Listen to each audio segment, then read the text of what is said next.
Kan mereka harus bisa menunjukkan bahwa ijazah yang Pak Jokowi palsu. Itu yang nggak kunjung mereka lakukan. Jadi nggak bisa dong disebut sebagai kriminalisasi. No, it's not kriminalisasi. Ini betul-betul gugatan pidana terhadap mereka semua. Karena orang yang takut berarti merasa dia bersalah. Kalau orang yang tenang berarti dia merasa dia memang nggak buat apa-apa. Dan kan dalam psikologi itu orang lihat, gua nggak salah apa-apa kok, ya udah hadapin aja, nanti ujung-ujung juga bebas. Tapi kalau orang yang penuh rasa takut, berarti ada kata, kalimat, atau memang yang keselip kebencian sehingga itu merusak nama baik orang. Oke, Anda intelektual. Istimewanya di mana? Saya juga intelektual. Esos.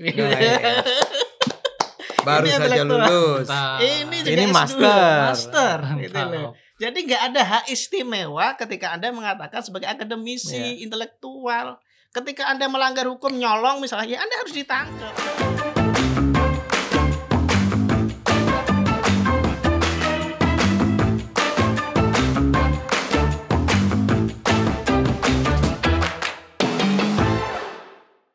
Oke, halo pemirsa Cokro TV, kembali lagi di program Bocor Kasar. Hari ini bersama saya Belmondo Scorpio dan dua teman saya, Mas Kajito Elkayani dan Bang Ade Armando.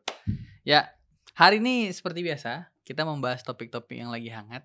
Dan yang lagi hangat saat ini terkait dengan beberapa aktivis yang katanya intelektual, terus dilaporkan. Kemudian juga ini kaitannya dengan Pak Abraham Samad, podcaster di kanal YouTube-nya sendiri namanya Abraham Samad Speak Up, yang ikut serta dilaporkan juga dalam 12 orang ini. Saya nggak hafal namanya. Laporkan ke polisi ya? Dilaporkan ke polisi, betul. Terkait dengan ijazah Jokowi. Memang kalau kita lihat video-video yang beredar tentang Bang Abraham Samad ini, dia bilang dia menjadi orang yang diincar lah untuk dilaporkan ke polisi terkait ijazahnya. Tapi yang melaporkan bukan Jokowi. Yang lapor bukan Pak Jokowi. Ini kan topiknya, agendanya ijazah Pak Jokowi kan, Satu Persatuan. Oke, kita mulai. Jadi dari yang 12 itu bukan oleh Pak Jokowi ya? Bukan. Pak Jokowi hanya 5 ya? Iya. Sejauh ini hanya 5. Jadi yang 7 itu orang lain? Orang lain. Oke. Nah, buat membantu penonton ya, saya bacain aja ya. Boleh, Bang, bacain deh. Ya, Roy Suryo, Rismon Sianipar, Ibu Dr. Tifa, Rizal Fadilah, Ibu Kurnia Triroyani, itu yang selama ini kita kenal kan ya. Bapak Damai Hari Lubis, Bapak Rustam Effendi, Profesor Dr. Egy Sujana, Dr. Abraham Samad, Michael Benyamin Sinaga, Nurdin Noviansyah Susilo, Ali Rido alias Aldo Hussein. Nah, itu 12 orang itu. Itu nama-nama 12 orang, yang 5 dan 7-nya ya Bang ya. Ya. Nah, gimana Mas Kajito melihat? Terus satu lagi nih. Apa tuh? Satu lagi kelihatannya batal nih dilaporkan. Siapa Bang? Sofyan Effendi. Oh, kenapa batal? Mantan rektor UGM itu. Oh, mantan rektor. Iya. Nah, dia itu yang kemarin buat statement tentang itu ya. Statement yang bilang bahwa dia yakin sekali nih penonton, dia bilang bahwa Pak Jokowi itu tidak pernah lulus dari UGM tahun 85. Nah, kenapa kayaknya dia akan batal untuk dilaporkan? Karena dia minta maaf. Dia sudah menyatakan bahwa dia minta maaf dengan berbagai alasannya. Jadi saya duga sih kalau orang udah minta maaf kan restoratif justice tuh ya udahlah, dimaafin gitu ya. Dimaafin. Apalagi seorang seperti Pak Jokowi ini kalau lihat gitu ya dimaafin aja. Dimaafin aja lah. Oke. Kayaknya ya. Oke, Mas Kajito, dimulai dari Mas Kajito dulu. Mulai mungkin dari aktivis yang akunya intelektual yang dilaporkan ini sama statementnya Abraham Samad ini. Oke. Terima kasih ya Bang Bro Belmondo. Saya melihat aksi orang-orang yang merasa dirinya aktivis, akademisi ini menunjukkan sebuah istilah yang namanya kesombongan intelektual. Jadi seolah-olah hanya mereka yang akademisi, hanya mereka yang intelektual, hanya mereka yang aktivis. Jadi apapun yang mereka sampaikan itu tidak boleh dipertanyakan, gitu loh. Jadi keangkuhan seorang intelektual ini yang menurut saya harus didudukkan kembali. Kita nggak boleh dong membuat sebuah pernyataan yang menyakiti orang lain, gitu kan. Atas nama aktivisme, atas nama seorang intelektual, itu nggak boleh. Makanya saya melihat orang-orang seperti Roy Suryo ya yang mengatakan bahwa apa yang dilakukannya itu adalah sebuah penelitian gitu ya. Sebuah aksi akademik gitu ya. Sesuatu yang harus dilindungi. Karena kalau kamu memang melakukan penelitian misalnya, kamu harus ada metodologinya, kamu harus ada izinnya, ada prosesnya kan begitu. Seperti mahasiswa itu mau melakukan wawancara ya, skripsi misalnya, harus kirim surat dulu. harus ada ini dari kampus kan gitu. Iya. Harus ada izin dari pihak yang mau diteliti, mau nggak?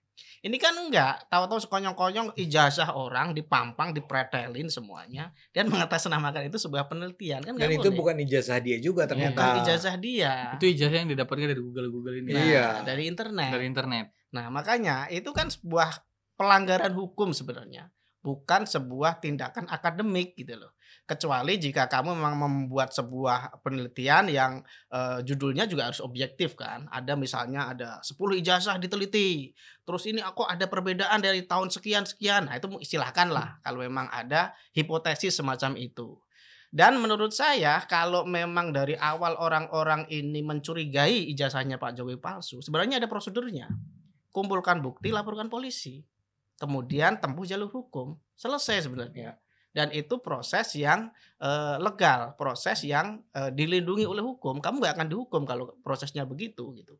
Atau kamu membuat sebuah penelitian, misalnya pernyataan seperti presiden di Amerika itu kan, misalnya dia menyatakan sesuatu tapi nggak konsisten. Terus kemudian ada seorang aktivis yang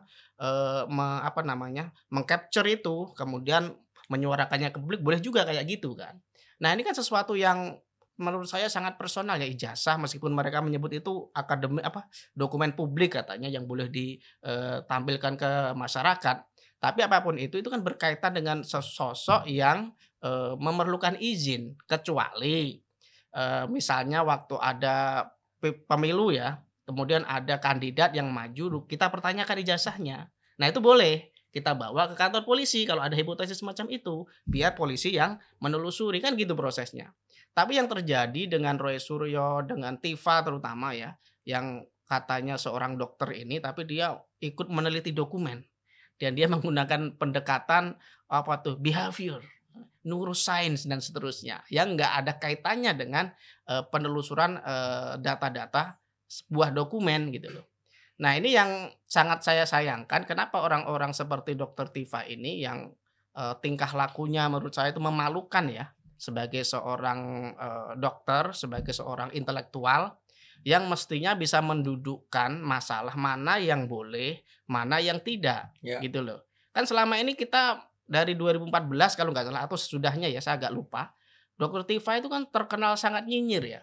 Dan ketika Pak Jokowi dalam hal ini, ketika tuduhan-tuduhan Dokter Tifa yang bertahun-tahun dibiarkan, kemudian dia mengambil langkah tegas, langkah hukum, dia merasa itu dikriminalisasi gitu loh.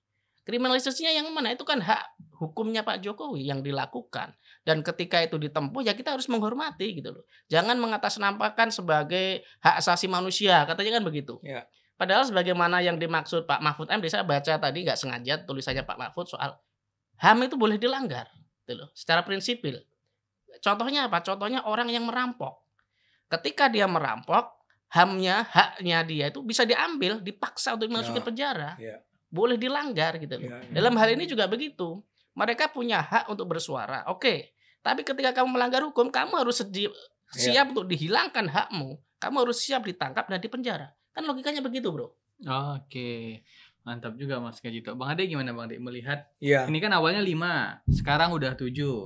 Terus memang dari 12 orang ini total jadinya, apalagi Bang Abraham Samad kan merasa, wah dia nggak nyangka nih. Padahal kan di podcastnya dia hanya menyuarakan tentang ijazah Pak Jokowi. Dia hanya menampung para narasumber untuk bicara. Kok tiba-tiba nama dia masuk gitu ke dalam 7 nama baru gitu sebagai orang yang dilaporkan dengan topik besarnya adalah ijazah Pak Jokowi. Bang Ade gimana melihatnya Bang? Saya pertama nggak mau komentar tentang Abraham Samad ya. Maksud saya begini, Abraham Samad kan baru banyak bicara atau membuat podcast di kanal dia belakangan kan. Jadi apakah dia pernah menyatakan sesuatu yang dapat ditafsirkan sebagai tudingan bahwa Jokowi itu pembohong? Ya, saya belum tahu. Jadi bisa saya Abraham benar. Ini kan baru disebut ada 12 ya. Di 12-12-nya ini ada kemungkinan yang nantinya jadi tersangka beneran enggak 12. Bisa aja berkurang gitu ya. Bisa aja berkurang, bisa aja bertambah tapi bisa aja berkurang. Dan kata lain bisa aja kan 12 orang ini yang sebetulnya sudah tercatat di polisi diselidiki. Kan ada 2 level nih, selidiki, sidik kan. Sekarang yang kita sedang tunggu yang sidik. Oke. Jadi bisa aja walaupun dia masuk di 12, yang diselidiki tapi nggak masuk ke yang lebih sedikit dari 12. Taruh 5 atau 6 dan seterusnya. Jadi itu saya nggak punya komentar karena saya nggak tahu. Abraham Samad itu dianggap sebagai terduga melakukan pencemaran nama baik itu karena kasus yang mana. Oke. Nah jadi kita juga memang tidak punya hak sedikit pun untuk menilai apapun. Tapi polisi kan mengatakan bahwa dia sekarang sedang menaikkan tahapannya ke penyidikan. Sebetulnya kita hormati aja apa yang dilakukan oleh polisi kan. Teman-teman Roy Suryo dan kawan-kawan juga sebaiknya ya sepakat aja bahwa polisi punya otoritas untuk melakukan proses hukum semacam ini. Kalau nantinya taruhlah udah kena jadi tersangka diajukan ke pengadilan, bisa nggak bebas? Ya bisa juga. Kalau hakimnya nggak setuju, hakimnya tidak menganggap bahwa itu sebagai sebuah kejahatan yang perlu dihukum kan bisa juga. Jadi saya sih menyarankan agar teman-teman ini nih lebih fair, lebih adil, lebih ikhlas menjalani proses ini. Karena sulit untuk mengatakan bahwa di sini ada kriminalisasi. Ya, kan mereka tuh memang mengatakan deklarasi perjuangan. Sekarang tuh mereka sedang berusaha menarik perhatian publik bahwa mereka ini sedang melawan nih. Ya, kriminalisasi yang mereka hadapi gitu ya. Ya, kalimat mereka adalah tolak kriminalisasi akademisi dan aktivis melawan kezaliman rezim Jokowi. Itu kan luar biasa. Pertama adalah kata tolak kriminalisasi. Kriminalisasi ini kan adalah kira-kira Anda tuh sebetulnya nggak layak untuk dikatakan melakukan tindakan kriminal, tapi kemudian Anda digugat dengan pasal-pasal kriminal.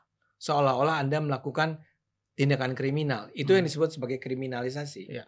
Sementara kan seperti saya katakan tadi, orang kan bisa melihat, orang membaca, orang mendengar, orang menonton apa yang diucapkan oleh orang seperti Roy, apa yang diucapkan orang seperti Sianipar, apa yang diucapkan oleh Tifa. Tadi Mas Kajito sudah menyebut, misalnya Tifa itu berulang kali sudah melontarkan tuduhan-tuduhan kepada Pak Jokowi. Itu bisa nggak disebut sebagai bagian dari penelitian dia? Ya kalau dia lagi bikin penelitian, jangan umumin dulu. Ya kan? Iya. Anda kan lagi melakukan penelitian nih.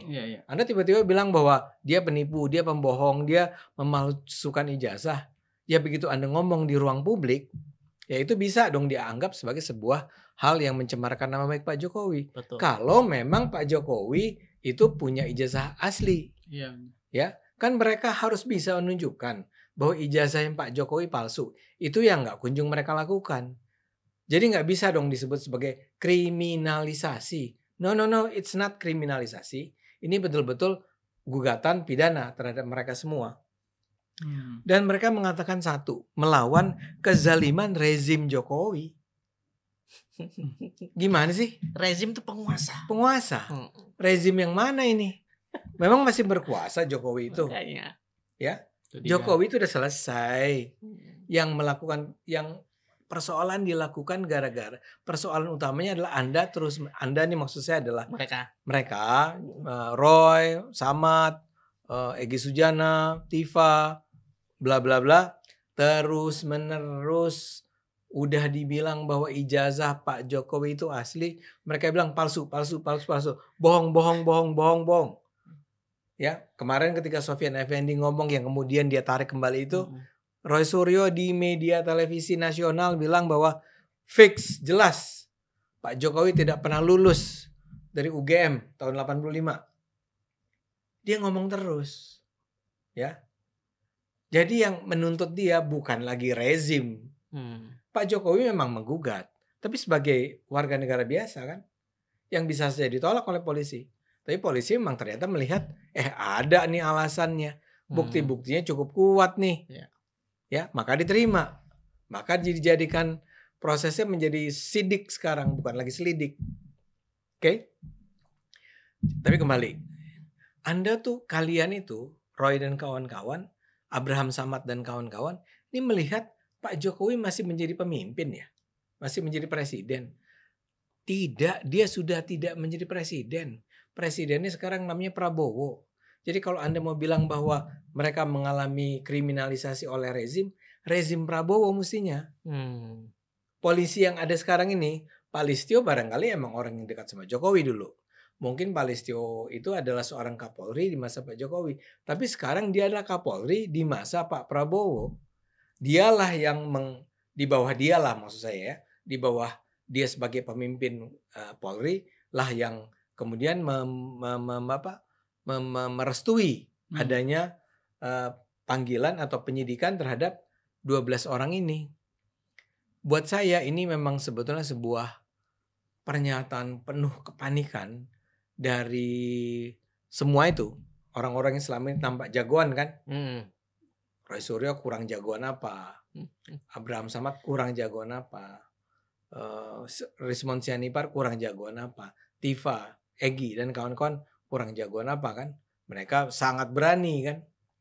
Tapi sekarang ketika mereka harus menghadapi tahapan di mana mereka harus menghadap ke polisi, disidik, dan mungkin nantinya akan dijadikan tersangka, dan mungkin nantinya akan ditahan, mereka kayak panik. Panik ya? Panik lah. Takut dan khawatir kan? Takut dan khawatir. Ternyata takut dengan ditahan itu. Ya saya sendiri juga takut kok kalau ada ancaman saya dijadikan tersangka. Enggak, kayaknya Bang Ade kemarin tenang-tenang aja kayaknya. Yang mana? Karena yang PDI lapor abang tuh Kan ya. Kata siapa saya tenang? Karena orang yang takut berarti merasa dia bersalah. Kalau orang yang tenang berarti dia merasa dia memang nggak buat apa-apa. Iya.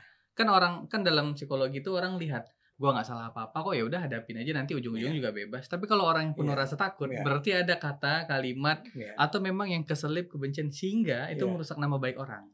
Nah, betul. Pertanyaan saya ke Bang Ade, kenapa sih orang-orang semacam Tifa dan Roy Suryo ini, kan rezim Jokowi udah selesai kata Bang Ade, sekarang rezimnya Pak Prabowo. Kenapa sih masih terus menyuarakan ijazah polisi? Kan ini kita lihat untung rugi ya. Untungnya nggak ada gitu kan. Kayaknya mereka banyak ruginya. UGM udah buat statement kalau itu asli.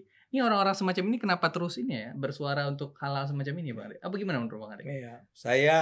Apa dugaan Bang Ade? Saya harus akui tidak mudah ya untuk menjawab ini karena persis seperti yang Anda bilang nih Belmondo ya. Kalau saya, taruhlah kita asumsikan saya menuduh Bu Megawati atau Roy Suryo dia itu korupsi gitu misalnya ya. Atau misalnya saya bilang Mas Kajito saya yang dikorupsi apa? Ini kasihan dia baru lulus jadi S1. Dia harus kita beri selamat nih. Selamat ya. Selamat. Ini buat penonton harus tahu kalau beliau sekarang mengaku bahwa dia tuh lulusan S1 itu betul. Dia sudah lulus beberapa hari yang lalu. Saya diapit oleh sarjana dan komisaris. Kalau saya disebut komisaris itu benar. Ya, kalau Mas Kajito itu disebut sarjana sosial itu benar. Dia sudah lulus. Oke, jadi jangan mulai digugat ya. Oke. Nah, lanjut Bang Ade. Tadi pertanyaan apa? Tuh kan? Gimana sih orang seperti Suryo dan Tifa itu selalu menyuarakan? Nah, jadi gini. Saya sendiri termasuk orang yang menganggap bahwa taruhlah saya tadi ya menggugat, mempertanyakan atau menuduh Roy Suryo itu doktor karena saya tadinya menduga bahwa dia benar adalah seorang penipu gitu ya. Ternyata Roy Suryo atau sekolah yang mengeluarkan ijazah buat Roy Suryo dia UGM kan? UGM tuh bilang benar Roy Suryo itu lulusan kami. Anda boleh setuju boleh nggak setuju, tapi dia lulusan kami kata UGM ke saya. Yang saya harus lakukan apa? Saya datang ke podcast saya, ke video saya, dan saya bilang, dengan rasa malu saya harus mengakui bahwa saya salah kemarin. Ternyata Roy Suryo itu benar adalah seorang dokter. Saya minta maaf ya kepada Bung Roy, kepada teman-teman semua. Saya menyampaikan sesuatu yang semula saya pikir benar, ternyata salah. Sebetulnya kalau itu dia lakukan, udah selesai. Ya kan? Iya. Nah sekarang dalam kasus Jokowi, saya tidak paham bagaimana mungkin mereka masih menganggap Pak Jokowi itu palsu ijazahnya. Kenapa ya? Itu yang saya pernah ketemu Bung Roy itu di salah satu acara TV. Saya tanya, Anda tuh punya bukti apa sih untuk bilang bahwa Jokowi itu palsu? Oh, waktu abang temuan di TV ini ya? Iya. Terus Bang? Belum saya akan ungkapkan sekarang dia bilang. Oke. Dia juga off air nggak mau ngomong ya? Oke. Off air juga gak mau ngomong dia. Enggak, poin saya adalah kalau saja dia bilang waktu itu gini loh Bung Ade, ya ada orang yang sudah menyampaikan pada saya proses lahirnya ijazah Jokowi. Dan itu palsu. Sekarang belum saya bisa ungkapkan. Tapi ada orang itu. Mungkin saya akan mulai percaya dengan apa yang dia katakan. Mulai timbul rasa penasaran lah gitu ya. Iya, karena berulang kali kan dia ngomong Iya. pasti ternyata yang dia analisis, yang dia bilang, saya sudah menganalisis ijazah di online. Yang ternyata ijazah di online itu emang palsu atau bukan yang asli. Iya kan? Iya. Jadi sekarang saya tanya sama dia, maksud saya ketika saya ketemu, saya pengen tahu kalau Anda bisa tunjukkan kepada saya bahwa itu emang palsu. Itu kan luar biasa. Ya. Dan saya betapapun saya mencintai Jokowi, saya akan mengungkapkan kepada publik. Atas nama kebenaran. Atas nama kebenaran. Lah kita kan bekerjalah ya, berjuang atas nama kebenaran. Mati-matian kita bilang Pak Jokowi, ternyata dia pembohong, penipu. Ya kita malu, kita marah, kita kecewa, cuman kita harus bilang ke publik, ternyata beliau itu pembohong, penipu. Itulah yang sebenarnya terjadi gitu. Yang seharusnya terjadi kan begitu. Itu yang akan saya lakukan kalau itu terjadi pada diri saya. Ini orang yang namanya Roy Suryo, Rismon, Tifa, sama sekali nggak mau mengubah pendapat dia. Ya. Dan setiap kali dia diberi kesempatan untuk ngomong di media misalnya, walaupun dengan gaya yang berapi-api dan penuh percaya diri, di sepanjang acara podcast itu atau acara televisi itu, dia nggak bisa tuh menunjukkan bahwa memang wahai saudara-saudara, Pak Jokowi itu patut kita duga itu memalsukan ijazah. Nah, jadi sekarang sebetulnya kemarin tuh sebelum dia dinyatakan sebagai tersangka di sidik ya, dia masih bisa ngomong gitu. Bahkan kalaupun dia sudah disidik, mungkin dia bisa datang ke polisi dan mengakui bahwa maaf saya salah. Kalau dia mau melakukan itu. Kalau dia mau melakukan itu. Saya rasa dia akan tetap ngotot. Nah itu pertanyaan saya tuh itu. Iya, oke Bang. Anda ntar dulu gini, saya mau ulang nih buat penonton. Saya rasa dia tahu dia salah. Tapi udah terlanjur. Oke.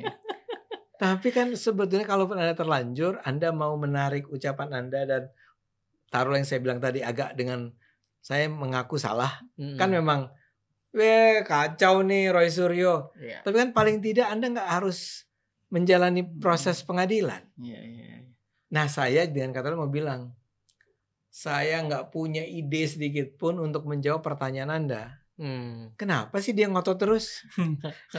Iya nggak? Itu pertanyaan. Itu pertanyaan saya. Iya. Nah nggak tahu. Mas terkait dengan ngotot ini Mas, ini kan Bang Ade nggak bisa menjawab nih kenapa sih orang ini ngebat betul gitu ya. Apakah ini ada urusan lain dengan merusak nama baik keluarga Pak Jokowi atau gimana Mas Kajito? Saya punya asumsi ya. Silakan. Saya punya asumsi. Setidaknya ada 2 asumsi. Yang pertama, kenapa mereka punya keberanian seolah-olah sudah makan hati singa? Kan ada istilahnya makan hati singa. Makan hati singa atau hati macan gitu. Jadi merasa berani. Yang pertama itu karena selama ini Jokowi itu orang yang selalu tidak mempersoalkan apa kata orang. Itu dulu. Itu yang membuat orang terus apa istilahnya ngentengin gitu loh, gampangin. Menganggap enteng. Jokowi apa sih? Kita ini aja toyor gitu. Gak berani dia ngelawan. Kan dia itu lembek. Tapi kalau giliran Prabowo takut ya. Takut. Prabowo gak berani. Udah gini orang udah takut, dilihat aja takut. Jokowi yang senyum. Aku rapopo gitu kan. Nah, ini yang membuat mereka ini yang sudah ada kebencian sejak 2014, bahkan sebelumnya mungkin sejak Solo mungkin ya. Itu punya semacam keberanian tadi seolah-olah sudah makan hati macan tadi untuk terus mendorong ini. UGM udah ngomong nggak peduli, pokoknya harus salah. Jokowi harus dipojokkan sampai dia nggak bisa ngomong. Ya namanya manusia akhirnya ini semut aja diinjak lama-lama gigit kok. Jokowi diinjak udah 10 tahun diem aja, akhirnya gigit juga kan. Nah begitu digigit panik gitu loh. Nah itu yang pertama. Kok berani ternyata gitu loh. Salah saya. Jadi salah mereka. Ternyata Jokowi berani. Selama ini tuh Jokowi itu mungkin kasihan atau nggak worth it lah. Apa sih coro ini nggak jelas mungkin kan. Tapi lama-lama kan gedek juga gitu loh. Yang kedua saya menduga memang ini ada motif politik ya. Atau setidaknya kebencian landasannya politik gitu ya. Ya mungkin pilpres atau sebelumnya gitu. Nah orang-orang ini seolah-olah mereka tuh merasa punya backing gitu ya. Karena kan di kolam mereka itu mungkin di grup-grup WA mereka dukungan-dukungan semacam itu sangat kuat. Terutama kelompok purnawirawan misalnya. Kan di panggung itu disebut juga, kita harus mendukung purnawirawan, itu suaranya harus terus digaungkan. Artinya ada irisan antara kelompok Roy ini dengan kelompok lain yang bernama purnawirawan ini, yang juga memiliki kebencian terhadap Jokowi dan Gibran atau sekeluarganya lah gampangnya. Nah, orang-orang ini kan jelas ya ada motif politik, pasti adalah sosok di belakang mereka, mastermind-nya tuh pasti ada. Saya nggak tahu siapa ya. Saya Mas nggak mempercayai Roy Suryo adalah mastermind? Nggak, dia tuh pion aja lah, pion tuh udah oke lah. Okay. Orang yang digosok-gosok, maju udah kita backup, penuh. Purnawirawan backup, di belakang kita ada ini orangnya Prabowo ini, mungkin gitu kan narasinya. Atau ini dari Bu siapa misalnya. Nah ini kan sentimen semacam ini yang membuat mereka tuh punya keberanian di luar ekspektasi mereka sendiri. Mereka nggak menduga pertama Jokowi akan maju. Mereka juga nggak akan menduga kalau backing di belakang mereka tuh nggak bisa berbuat apa-apa ternyata. Ketika namanya disebut, bahkan Abraham Samad disebut tuh panik kan di sebuah podcast itu Indo News atau apa itu istilahnya, Indo News ya kalau nggak salah ya. Itu kan ngomong Abraham Samad diundang dalam sebuah podcast, dia ngomong, loh ini kok kenapa nama saya dicantumkan? Seolah-olah saya ditargetkan ini katanya. Kalau begitu saya akan melawan katanya kan begitu.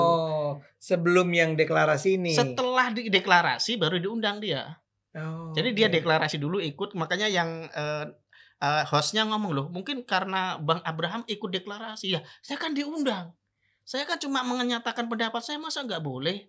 Landasannya apa saya nama saya dikait-kaitkan begitu. Artinya orang seperti Abraham Samad juga mungkin nggak mengira ya kalau meskipun yang laporin itu bukan Jokowi, tapi kok bisa nama saya diseret, dan akhirnya panik gitu. Dan dia menyatakan akan melawan, itu kan sebuah proses biasa ya. Seolah-olah ngancem gitu, kalau kamu terusin saya ngelawan. Mundur dong, biar saya juga bisa mundur lagi itu.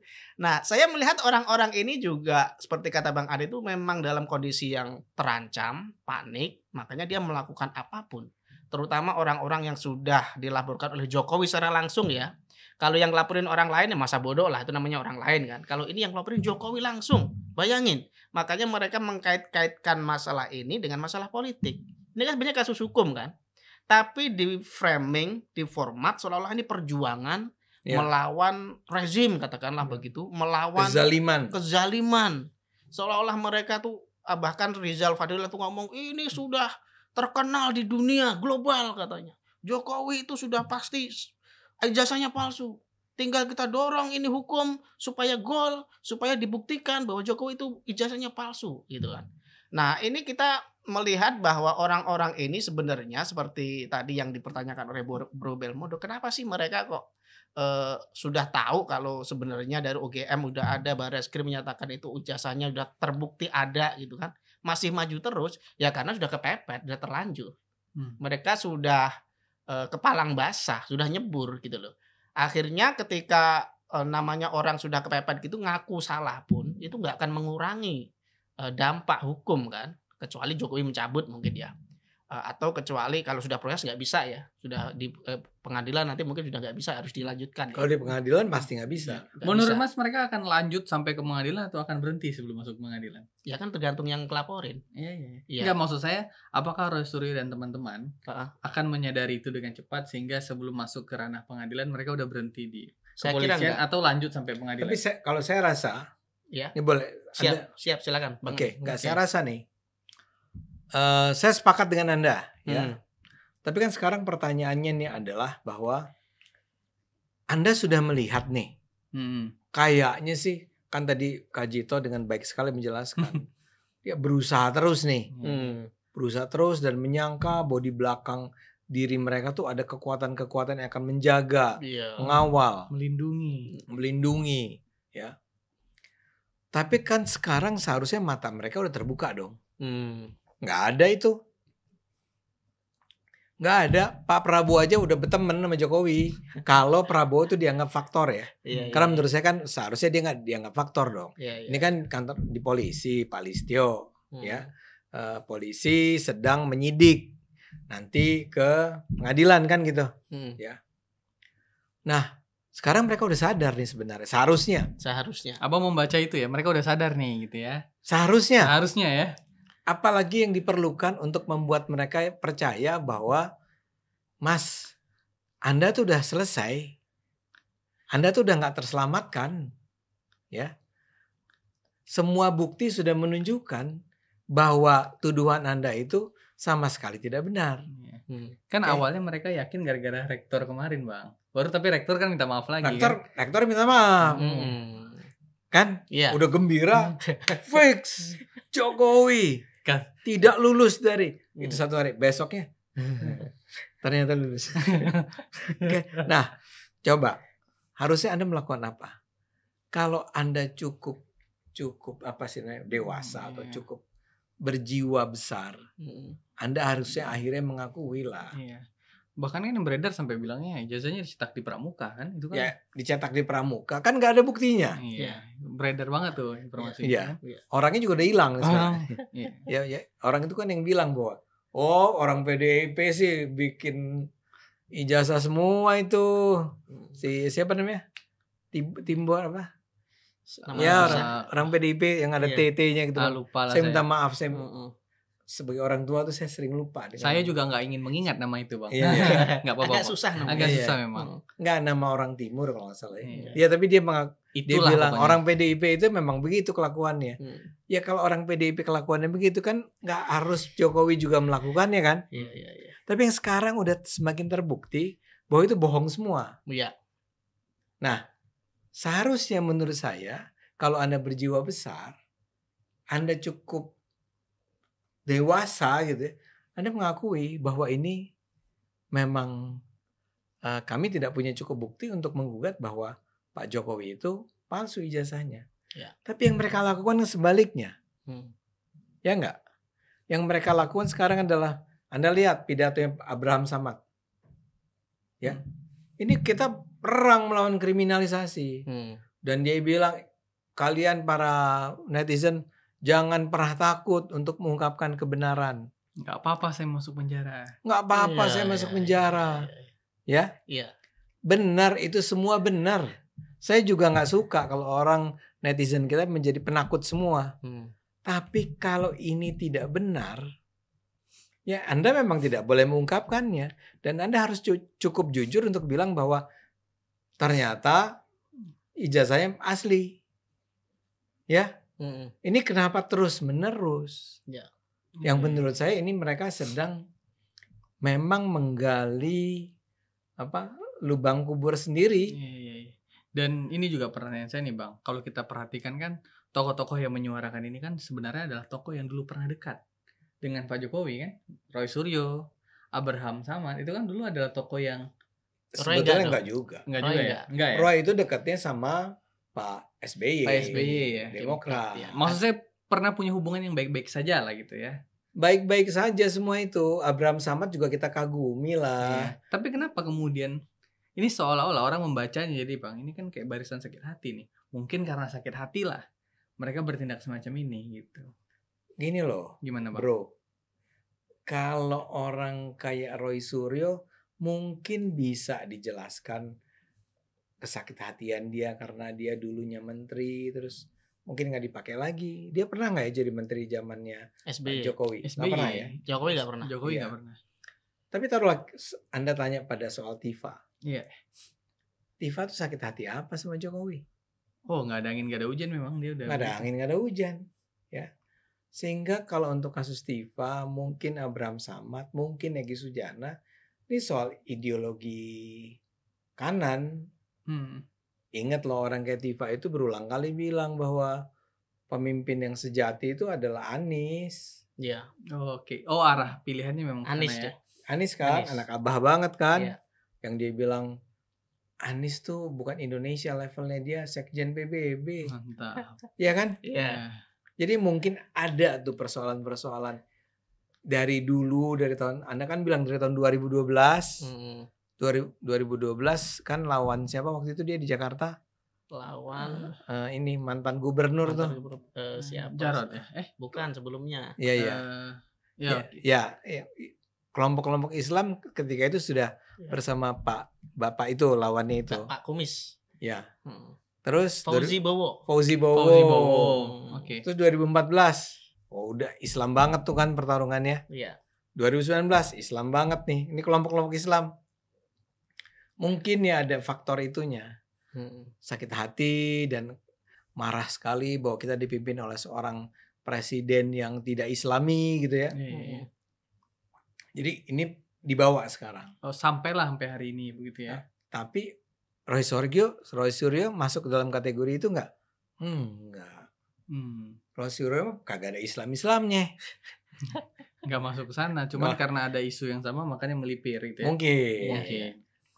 Si Anipar siapa dia? Kita nggak tahu. Iya, ideologinya apa kita nggak tahu.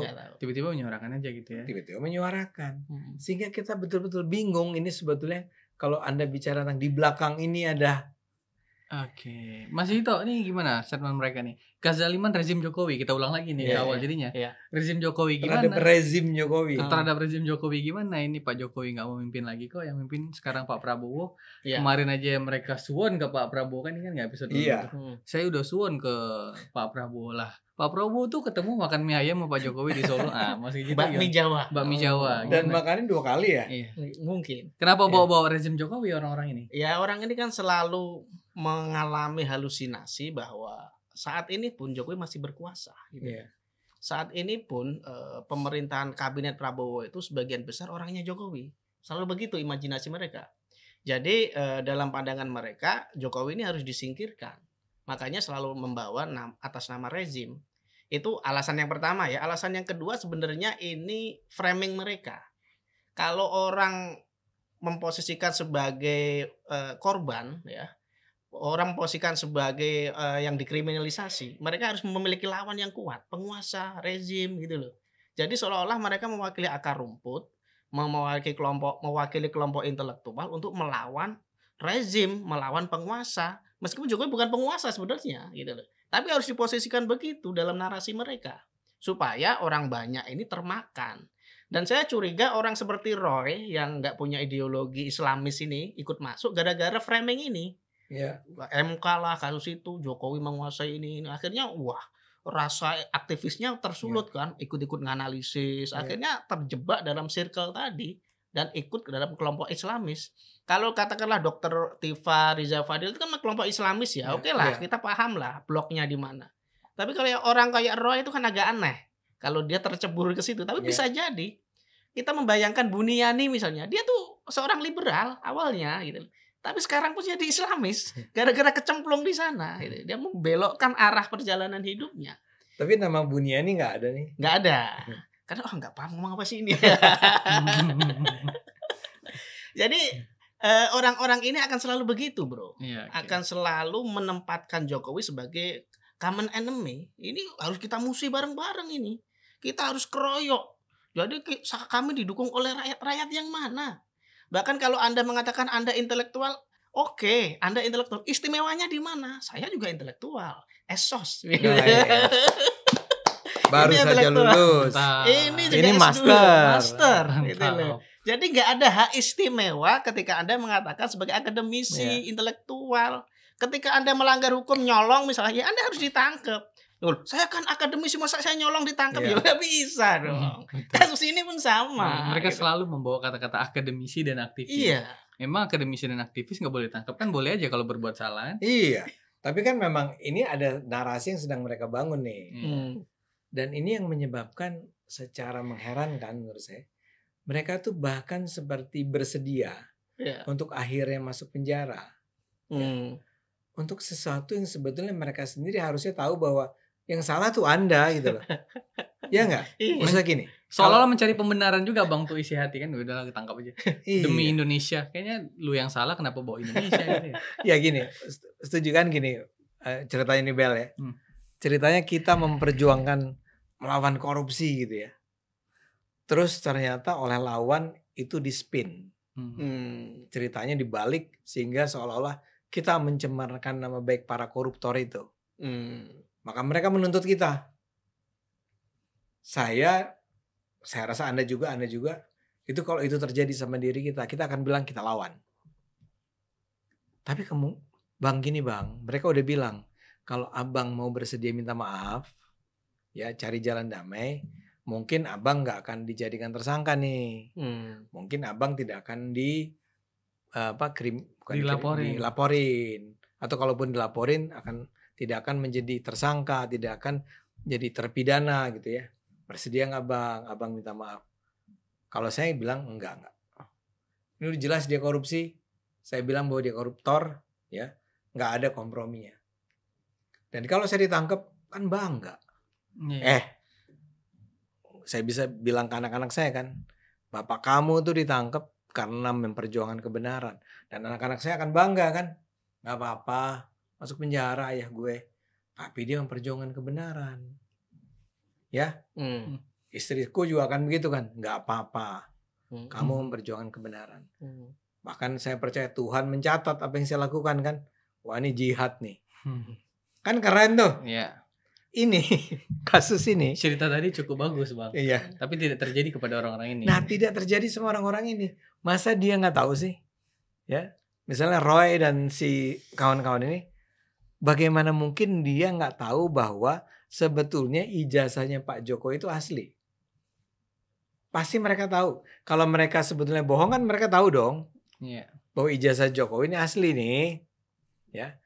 Tapi gue harus nggak boleh kayak tadi Anda bilang udah kepala ngomong begitu, nggak mau mengubah nih.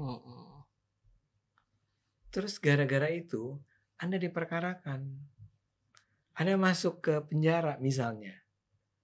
Masa Anda masih bisa berteriak Allahu Akbar? Lah lu tuh fitnah. Ya enggak? Iya. Ya, saya nggak kebayang oleh saya, Mas Kajito. Kenapa kalian melakukan itu? Sehingga barangkali di situ Belmondo bilang bahwa kayaknya sih memang ada yang bayar. Ada mastermind maksud saya. Ada mastermind.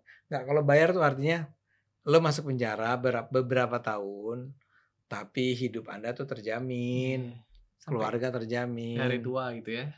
Ya, nggak apa-apa lah masuk penjara juga. Jangan bayangkan penjara tuh bersatu dengan para preman gitu. Itu kan.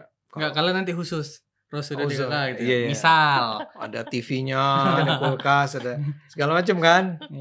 Ya. Itu cuman kan tetap aja Anda akan tercatat di negara ini sebagai orang yang ditangkap karena mencemarkan nama baik. Betul, menyebarkan fitnah. Kok Anda mau ya? Ya mungkin masalah hajat hidup jadi dia mau aja kali bang, nggak ngerti juga saya. Semiskin itu ya? Oh nggak ngerti bang saya. Oke terakhir nih Mas Kajito, untuk orang-orang yang 12 orang ini, kriminalisasi yang kata mereka selalu mereka gaungkan, dan ada oknum-oknum yang baik melaporkan mereka atau memang ingin mereka itu naik terus dari penyidik, sidik sampai proses pengadilan. Mas Kajito mau apa ya Mas Kajito lihat dari tindakan mereka nih, kayaknya tuh nggak berhenti gitu loh Mas, bersuara entah takbir lah, entah ngajakin orang untuk berperang lagi. Mana Mas? Silakan Mas sebagai terakhir. Ya karena mereka merasa tadi circle-nya sangat luas, sangat banyak ya kelompok mereka. Bahkan tadi sudah disinggung, saya sudah mengatakan bahwa ada mastermind di belakang yang cukup powerful yang terus mendorong ini. Awalnya kan begitu. Ini mungkin mastermind nggak bisa dianggap satu kelompok, mungkin ada banyak juga mastermind-nya di belakang. Tadi itu ya. Iya, mungkin ada partai ada kelompok si Bapak Sekjen tadi gitu kan. Ada kelompok-kelompok ini gitu loh. Abah. Artinya mungkin sekali karena terlanjur basah juga, terus ada dorongan yang merasa bahwa kita ini harus perang opini. Karena kalau kita menang di opini bisa jadi keputusan hakim nanti berbeda, kan begitu. Ada ini juga kan, ada penalaran ke sana juga. Nah, orang-orang ini sedang berjuang ke sana, atau katakanlah kalau kita memang kalah di pengadilan, setidaknya dalam asumsi mereka, dalam narasi mereka akan merasa tetap benar gitu loh. Bahkan mereka mungkin akan membuat satu versi sendiri. Hukuman yang mereka terima itu bukan karena mereka melakukan kejahatan, tapi dikriminalisasi, kan semacam itu terus yang digoreng. Di framingnya begitu. Di framingnya begitu terus. Tujuannya ya supaya mereka menganggap bahwa ini perjuangan yang mulia, ini harus dilakukan, meskipun sebenarnya dalam hati mereka juga sadar mereka itu salah. Wong ijazahnya sudah jelas kok, UGM sudah mengakui, apa alasannya? Ya karena kebencian macam-macam yang menumpuk itu, sudah terlanjur malu juga. Masa seorang dokter Tifa yang mungkin sejak kecil dikenal cerdas ya, keluarganya mampu, dokter biasanya keluarganya dokter juga soalnya Bang. Jadi pasti mampu, terpandang gitu kan, melakukan sebuah blunder, kesalahan yang luar biasa. Yang bahkan kalau mundur pun dia akan malu seumur hidup gitu loh. Ya daripada saya ngakui kesalahan, mending kita menganggap ini kriminalisasi sekalian gitu loh, sampai mati, dan agak akan mengakui bahwa dia melakukan kejahatan. Nah ini yang menurut saya sangat disayangkan ya, orang-orang yang mengaku sebagai intelektual, mengaku sebagai aktivis, tapi nggak memakai logika mereka untuk mencerna fakta bahwa yang dilakukan mereka itu bukan kriminalisasi tapi sebuah kejahatan, melanggar hukum, dan itu sudah semestinya untuk dijatuhi hukuman sebagaimana yang berlaku. Ada terakhir, kata Mas Kajito, mereka merasa mulia. Nah, ya saya ingin komentari bahwa celakanya tapi memang apa yang mereka sampaikan itu dipercaya oleh sebagian dari masyarakat. Itu yang berbahaya sebenarnya. Berbahaya. Jadi saya kasih contoh, ada Profesor Dr. Rias Rashid, masih ingat nggak nama ini? Itu tokoh di zaman reformasi dulu, di pemerintahan SBY ya. Kamu masih terlalu kecil waktu itu. Ya, dia sekarang percaya betul bahwa Jokowi itu ijazahnya palsu. Dia bahkan ngomong bahwa di sebuah podcast, siapa yang masih percaya ijazah Jokowi itu asli, itu tidak menggunakan akal sehat, dia bilang. Saya sebagai pejuang akal sehat merasa, loh kok begini jadinya. Nah, kok merasa paling punya akal sehat? Tapi memang kalau Anda lihat betapa konsistennya Roy, Tifa, dan kawan-kawan itu untuk bilang ijazah Jokowi itu palsu. Itu saya paham kenapa ada sebagian orang yang memang barangkali udah gak suka sama Jokowi sebelumnya untuk menerima itu sebagai kebenaran, ya. Tapi ya itu, saya rasa mereka harus siap dengan kemungkinan mungkin mereka akan diadili dan mungkin mereka akan dinyatakan bersalah dan mungkin mereka harus mendekam di penjara untuk sementara waktu, ya. Saya tidak mendoakan nih, dan saya selalu nggak suka kalau ada orang-orang karena apa yang dia katakan dia akhirnya bisa masuk penjara. Cuma dalam hal ini apa yang dia lakukan terhadap Jokowi memang udah kelewatan. Bertahun-tahun itu dilakukan. Jadi kalau memang harga yang harus dibayar adalah penjara gitu ya, ya mungkin itu adalah harga yang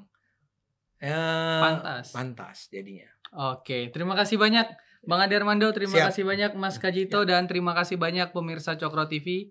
Pantengin terus Bocor Kasar untuk episode selanjutnya. Oke, sehat selalu, sampai jumpa.